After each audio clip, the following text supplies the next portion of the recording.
فرمان الله ساپي د میسنک لوبډلې پیاوړی لونډر چې نن یې د بندیامیر لوبډلې پر وړاندې ډېره ښه توپوهنه ترسره کړه او په توپچونه کې هم د بندیامیر لوبډلې یو لوبغاړی وسوځاو.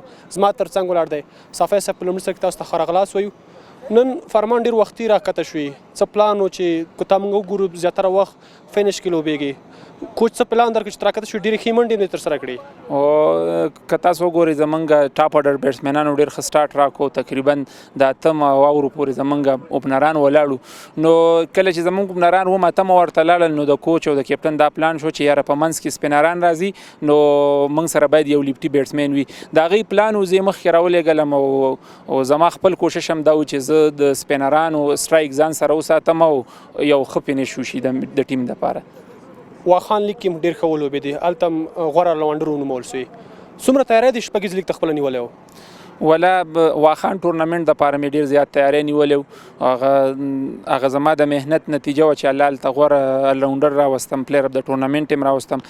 خو د واخان زما دپاره یو ښه تمرین ټورنمنټ و، ځکه چې موږ ته دا شپږیزه غټ ایونټ دی نو هغلته زما یو ښه پریپریشن وشو. هغه څه و چې زما اوس دلته پرفارمنس ډېر ښه روان دی.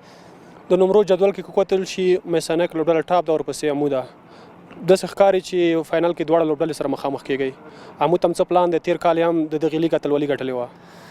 امو چې وګورو یو ښه بیلنس لوبډله ده، نو الله دې وکړي چې موږ هم ووځو فاینل لوبې ته. لا اوسه پورې معلومات نشته چې موږ فاینل لارې پیدا کړې که نه، خو که چېرته راوځو نو خپل کوشش به کوو چې 100% خواري وکړو په ګراونډ کې تر څو نتیجه زموږ طرف ته شي.